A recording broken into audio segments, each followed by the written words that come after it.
دا یو روز سوال کړی دی او دا به اخرنی سوال والو یا دا اخرنی دو سوالونه به والو. دا ثابت دی چې الله او د الله پیغمبران به په جنت کې تلاوت قرآن کریم کوي. الجواب د الله په باره کې هسې راغلي د علماو بعضو ذکر کړي دي کتابونو کې او بعض کمزوري روایتونه سخت پکې شتي، خو صحیح حدیث کې دا نه ده ثابت چې الله به د قرآن تلاوت کوي. دا نه دي ثابت چې الله به په جنتیانو باندې خپل تلاوت اوري، نه ثابت، صحیح حدیث کې نشته. او بل دا خو غیبي امورو کې د غیب خبرې دي، پټې خبرې دي، په دې کې موږ د ځان نه خبرې نشو کولی. بیا د پیغمبرانو مسله، نو د پیغمبرانو باره کې هم صحیح سند ولا روایت پکې نشته. اگر که مشهور دا ده چې داود علیه السلام به څه کوي؟ تلاوت وکړي، هو دا په صحیح سند سره نه ده ثابت. دریم د عامو مؤمنانو تلاوت، نو دا د بعضو حدیثونو نه اخیستی شوي دي چې عام مؤمنان به تلاوت کوي.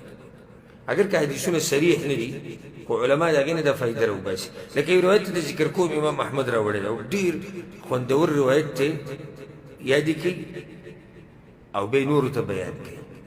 عایشه رضی الله عنها وی پیغمبر صلی الله علیه وسلم وایي چې نمت فرأیتنی فی الجنه،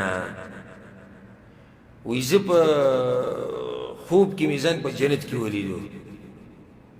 فسمعت صوت قارئ یقرأ، په دې خوب کې مې څه ولیدو؟ یو قاري دی په جنت کې څوک لګیا دی تلاوت کوي. وی ما چې من هذا، څوک چې تلاوت چې کوي دومره ښکلی تلاوت؟ وی ما ته وایي چې هذا حارثة ابن النعمان، دا حارثه بن نعمان دی. نو پیغمبر صلی الله علیه وسلم وی د ده مور و د حارثه پلار یې پخوا وفات شوی، مور یې ژوندی و، ده به د مور سره ډېر ښه کول. نو پیغمبر صلی الله علیه وسلم چې کله ویلی شو چې دا حارثه بن نعمان دی، نو پیغمبر صلی الله علیه وسلم دوه پیرې ده وی د مور سره ښه انسان دغه ځای ته رسوي، د مور سره ښه انسان دغه ځای ته رسوي. په جنت کې تلاوت کول دا درجه الله دله په دې ورکړه چې د چا سره ښه کول؟ مور سره ښه کول. نو کوم سړی چې د مور پلار سره ښه کوي، الله ورله اوچته درجه ورکوي. په جنت کې تلاوت کول دی، داسې معمولي درجه خو نه ده. مقصدي خبره دا و چې د حدیث نه ښکاري چې جنت کې د عام مؤمنانو دپاره تلاوت شتی کوي به. که یو حدیث مشهور حدیث دی، امام ترمذي راوړی دی، يقال لصاحب القرآن، قرآن ولا تبدأ قيامت بورزوي ليش اقرأ وارتقي ورتل كما كنت ترتل في الدنيا.